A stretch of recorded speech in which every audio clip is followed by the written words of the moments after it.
Hello everyone, and welcome back to Let's Play Hearts of Iron 4 Millennium Dawn with me, Alpha Pi Omega, and Ukraine. So, I'm starting a new session. The date is 7th of April. I want to record at least 4 to 5 episodes today.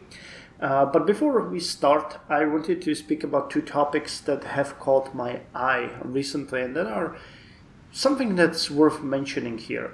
Now, following the massacre at Bucha or Bucha, depending what's your pronunciation, there has been a lot of talks in the European Union about total ban on Russian oil, gas, and coal. Now, this is coming from the fact that Russia is, they're completely dependent on the income. And I think that what irked the European Union and its members was also the demand that the payments for these comes from, basically you have to pay for these in rubles. Now, I discussed this and it was kind of funny how quickly the bluff was up, because after the partners from European Union flatly rejected this, the Russians started accepting euros and dollars as nothing was happening. So that was kind of interesting to see that they didn't even try to stall. The bluff was just taken immediately at its face value, and so now it's flowing. But it's European Union this time who is interested in maybe banning and stopping the flow of goods or raw goods from Russia into Europe. Now, there has been a lot of talks about this in the past, but I think considering the war continuing and with the atrocities being now at a public display, not only many new companies have decided to cease their operations in Russia and leave the market, but also there is a lot of push from the European Parliament and the Commission to, do it, basically. So I'm not sure if it's gonna go, if they're gonna adopt this, but it is increasing the political pressure on the member states. Now, I know that Germany, Hungary, and I think one more state, I can't recall who it was, were strictly against this, but even they are wavering right now because the situation seems to be untenable. Now, just as a recap, Russia has like 40% of its GDP coming from its raw exports into Europe. So this would be a huge hit that could pretty much cause Russia to bankrupt within a few weeks. And that is something that we would probably all see with glee. On the other hand, it would also hit the European market pretty heavily because it is, in more than one way, dependent completely on the imports of the Russian goods. Now, there is always, Iran and other Middle Eastern countries that can support with oil. But again, there might be some logistical and political issues there. Not to mention the convenience of pipelines leading directly from Russia into the end countries is just convenient, and now you would have to take the ships and, ships. That's issue number one. You would need a huge amount of ships, and I'm not sure if there are actual transport capacities that could do this at this point. Even if you dedicate or change your plans to it and dedicate the necessary amount of ships, that would take weeks, if not months. But again, it's 15 degrees outside right now, so I think that we are entering the area where the hit wouldn't be so much of a hit and more of a gentle tap on the economy. So we'll see. Now, I don't want to make fun of this, because I know that there are many people in Europe struggling. I am thankfully not one of them, but on the other hand, even I was hit by a bankruptcy of my electricity provider, and while I was paying something like 80 euros per month for it, now it's nearly 5 times that amount. So it's pretty harrowing to think that it might go higher, but we'll see. We'll see how it's gonna go. Okay, that was the first news, and the second one, there's a big thing happening in the Russian front, actual fighting front, and that is the fact that Russian troops are moving to prepare for a new offensive. Now, they have pretty much vacated the north of Ukraine. I think they are still holding some of the territories, but most of their forces were moved via Russian territory into and around the city of Belgorod. And as far as the military analysts are claiming, they're planning an attack on the city of Izium and around it, trying to bypass the Ukrainian defense that has been set up there. So the numbers are unknown, but new equipment is falling in every day. So we'll see. It seems that Russia is really facing a huge manpower issue, because they might have enough equipment, but they don't have people that would be there, while Ukraine is having the opposite issue. They have too many people and not enough equipment for them. So it's kind of an interesting conundrum to see how both sides are going to deal with it. Now, fights are continuing around Mariupol. The city has been completely cut off again, and it's being bombarded almost non-stop. And there are many skirmishes and fights going on already in Donetsk and Luhansk. So this might be a preparation for a full-scale assault from the Russian side, targeted probably these ways. So we'll see. The news have been coming in for a couple of days now, so it might start pretty soon. We'll see. At least the Ukrainians are pretty confident that they are going to launch another assault in the upcoming days. We'll see. One thing that I actually wanted to mention too was what I heard in one of the videos of the channel that I have posted in as a recommendation on under one of my videos. Operator Starsky, who is a soldier in Ukraine, and in one of his videos he has been talking about military doctrines, and he mentioned that any division that suffers over, and I don't want to lie, but I think over 20% casualties is usually deemed as lost and needs to be reorganized and replenished to properly fill its function. Now, this makes a lot of sense, because if you're like because imagine you have a division, let's say it's 10,000 people, but not all of these people are working, as you can see in the game, in the same area. You have commanders, you have fire support, artillery, you have rocket artillery, tank divisions, recon, and so on. And if some of these are hit and either completely destroyed or made dysfunctional, that means that there is something missing, and 20% or more casualties probably signifies that part of the divisions have been destroyed. So, for example, the artillery might be intact, same with command chain, but you have no recon. Or the recon is okay, but the main fighting battalion has been destroyed or heavily damaged in some fight, and part of the command structure has been destroyed. So it's kind of interesting to see this thinking. I never heard it before, but it makes a lot of sense. And what happened in the Ukrainian front, and that we have seen, is that the Russian divisions have been pushed to continue fighting, even though they were taking heavy casualties, while Ukrainians were kind of able to rotate their units efficiently, because they are fighting in a domestic area. That always makes it more interesting. Much more simple, much easier. That was the word I was looking for.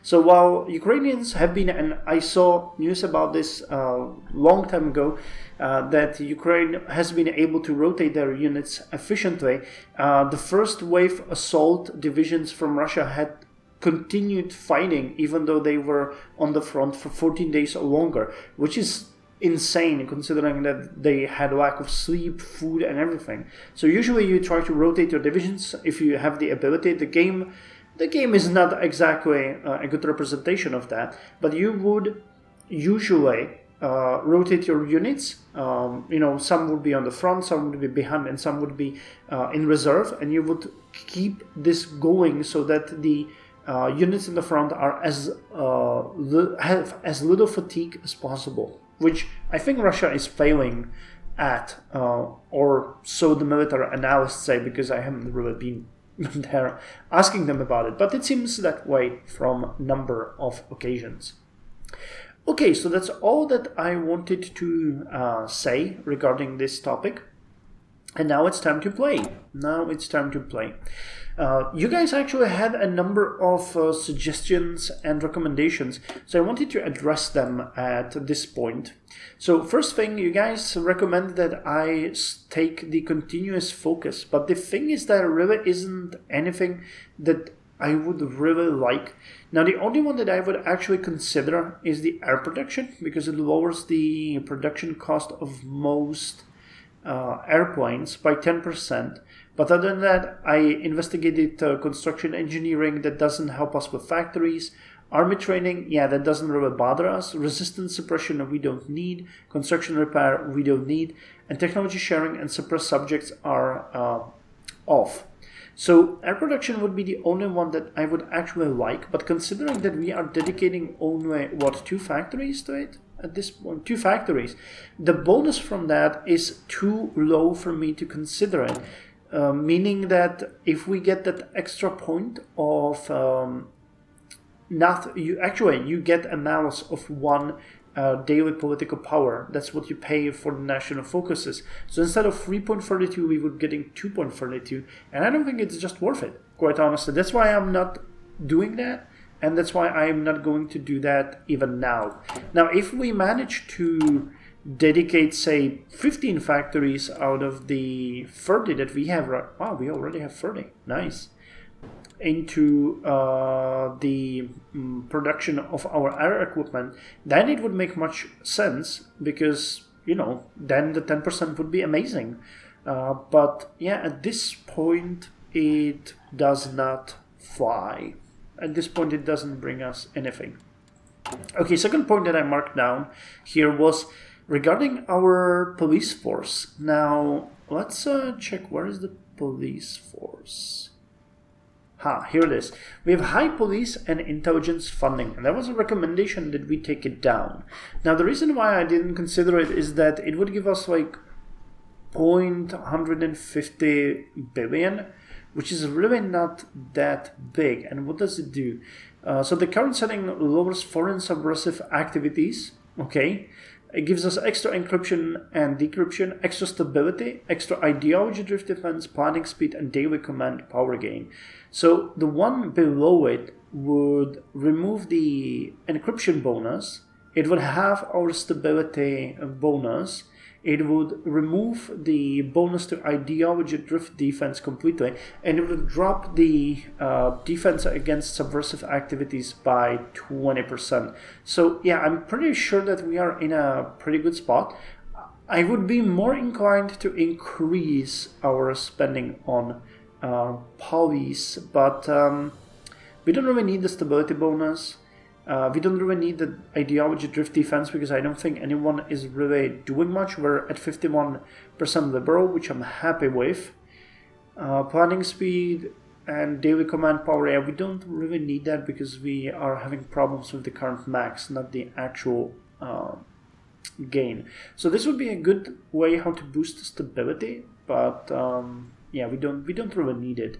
And also, I'm kind of inclined to not go this way for roleplay reasons, because high police and intelligence funding I am happy to support, but going all the way, for example, to police state or extensive police and intelligence apparatus, unless we are in a war, seems not really my cup of tea.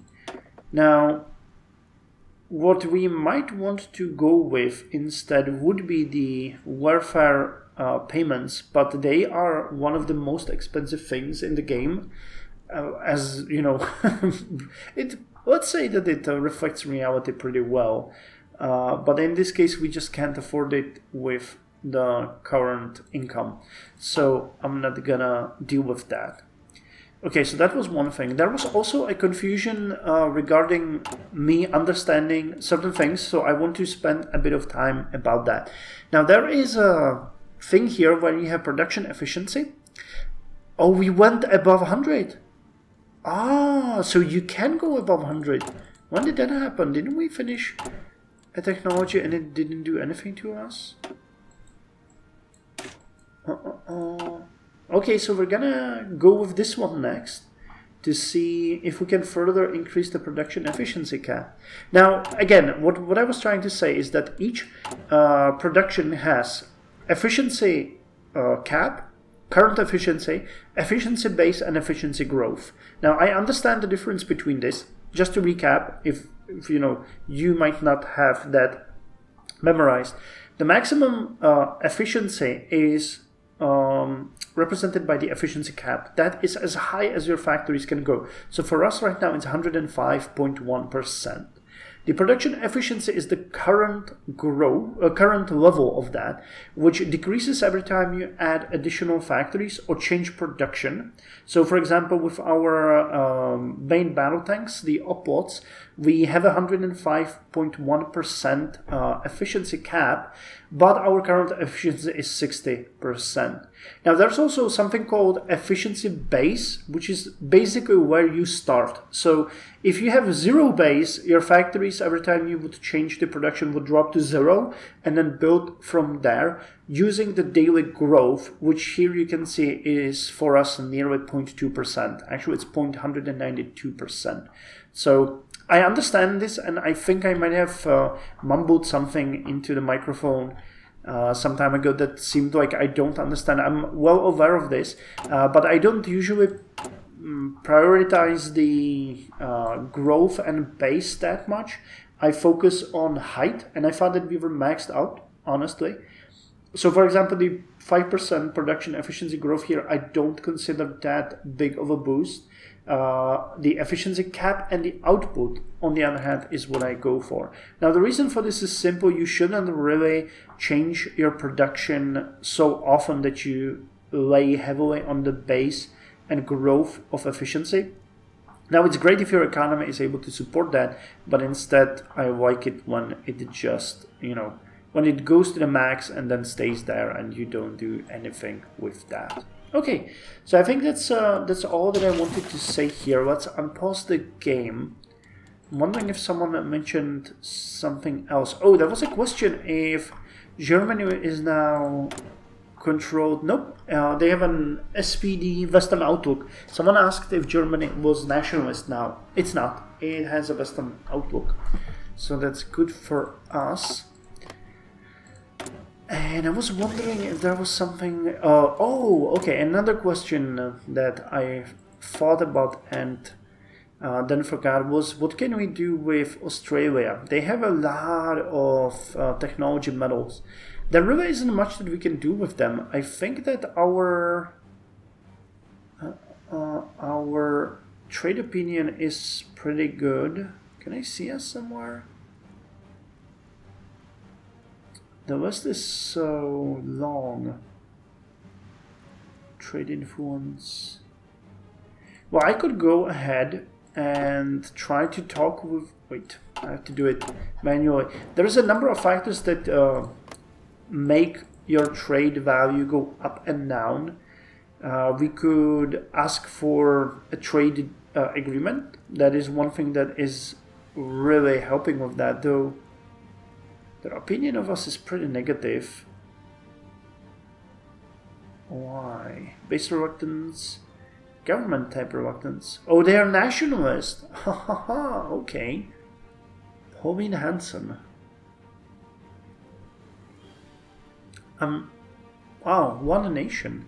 I'm not really that versed in Australian politics, so I don't really know who is ruling. But I found that that Australia had a left liberal government, or at least that I was under the impression based on the laws that they were taking and about the complaints diverted to that. But yeah, I don't think that that Australia is the problem. It would be great if we could get more, but someone would need to cancel their agreement with them. Wherever really hurting is Poland. So it might be good to work on that. Our trade influence is 474. Okay, so this looks like they have actually problems Yeah, because they signed another agreement with Brazil somehow, even though they don't have enough for both of us. So that's really weird. Yeah, they're constantly undercutting us. Why? What's up with you? Western Outlook. Ashik Miller. Let's propose a trading agreement with you. That might clear out the situation. So our trade influence increases by 50. Opinion is increased by 25. Let's check the trade now. Nope, now. Well, seems like they're inclined to provide us with more now. How's the relations? We might actually increase our relations with them a bit, and that might push a bit more their government to favor us, but I'm not really sure what's going to happen. Okay, so we are getting a decent amount of resources, but the budget is in a slight deficit. That is not good, but as we continue building the factories, like now we're upgrading the Galicia Volhynia to have another industrial complex, that is going to go up. We're also working on the Over-Dnipro military factory and then the Cherkasy Over-Dnipro railway. So let's see how it's going. Okay, they're working on this part now, which is good. That should help. Actually, one thing that you mentioned, and I don't think I can see it here at this point. Okay, because we can no longer provide them with military aid, but you guys suggested that we send them trains, and while we have a lot of trains in our stockpile, 70, what we need only 16. That was also one thing that you mentioned, that we should revamp our production, because we're building quite a lot of utility vehicles that we no longer need. We're building quite a lot of mounted ATGMs, APCs, but I'm looking at that as not a waste, even though that we would need more dedicated to the main battle tanks and IFVs. The thing is, if we ever get into a war, we will need the utility vehicles to support us. We will need the mounted ATGMs. We will need the trains, because they will probably be a target of logistical strikes. We will need, the rocket artillery. We will need the anti-air and so on. So having one factory dedicated to that, I don't think is a problem. Not to mention that the new anti-air that we have is only 141 pieces. The rest is the older ones, and the difference between that air attack is pretty staggering. So I don't want to say that it's useless. I understand your recommendation, but on the other hand, I don't really think that it's fair, considering that, yeah, again, APCs, we have like 400, but most of these are really old, and we have only 123 of the newer ones. So in case of any prolonged fighting, we would fall into deficit really fast. Because the Libyan war was not a great example, because we were fighting much weaker opponents, but in case of facing divisions of your own strength, we would need every single one eventually. What I would like to look into, though, is the helicopters, because that's something that we have spoken about a number of times, and I would really like to get the 26 Halo and then the newer ones, which is the MiG-38, because it's going to give us a decent boost to everything. Look at that. Even the reliability. We might want to check actually the Krymska Brigada, because those were the ones that we wanted to use to take Crimea. They are currently at 271 soft attack, 468 hard attack. Air attack is 15, defensive 524. So imagine how higher they're gonna go if we get the better equipment here. How many 600 though, Jesus. I'm not sure how expensive these helicopters are, to be quite honest. We can check. But this is something new for me. 45. So considering the current aircraft is 185, so they're about 1/3 of an aircraft. But I think about double of a tank. Right? Production cost, yeah, 21. Okay, so about double of a tank. So if we dedicated 4 factories to them, we would get about 3 per week. Actually, eventually we would get like 4.5. Which is not good because we need like 600 of those. Damn. Okay, that is drastic. So let's speed the game up a bit now that we have gone through most of our revisions, and we got the Dozor B. The Dozor B is also used by special units of the armed forces, quick reaction forces, and military police to carry out reconnaissance, patrolling, and peacekeeping operations, as well as being used as the main transportation vehicle under combat conditions, including NBC environment. So that is a really good thing that we got. And now I'm thinking whether we should go with the recon tanks or the helicopters.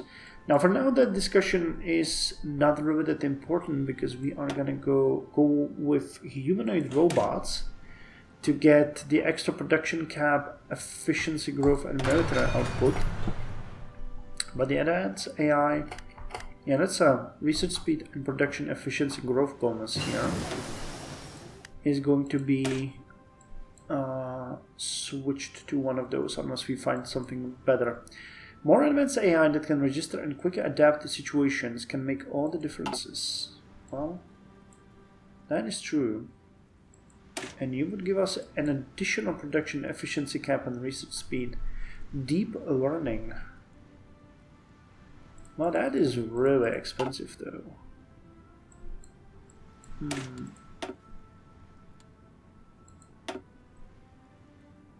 Okay, let's finish the recon tanks. I actually want to see some of our divisions at least to have the recon tanks. Oh, and we finished something. Oh yeah, the utility vehicle. Getting 4.19 per day. That is decent. So let's see how our base is gonna hold. Okay, we're gonna drop to about 2.29 per day, and we need 3,197 utility vehicles upgraded. Oh well. Oh well. That is great. And the Hirsko-Sturmová brigadas that we are working on are pretty good. But this, well, not you, but the Motopichotna Brigada? No, these guys. They should be even stronger now, considering they would use the newer utility vehicles. That is pretty good. Yeah, they're faster, definitely. Any addition here would just slow them down. For some reason, the artillery batteries wouldn't slow them as much as the self-propelled batteries. Okay, I guess that makes a limited amount of sense. And you can actually get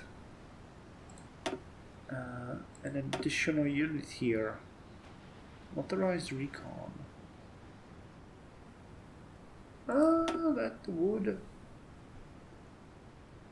That would increase the defense, soft attack, hard attack, air attack, suppression, and reconnaissance.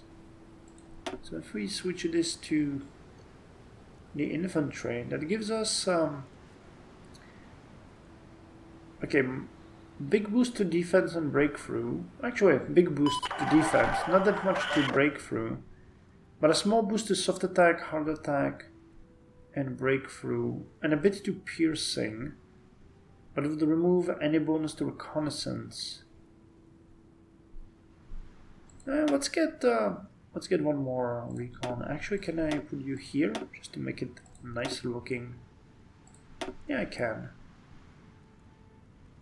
And you know what I could do? I could do it like this to make it even nicer looking. Cool. That's better. So let's get you up there.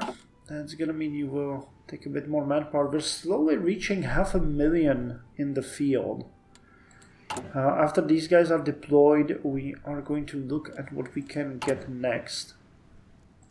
But I'm happy with the results here. This is pretty damn good. So additional factory is gonna be built next, and yeah, this area has been upgraded. Nice, nice, nice, nice.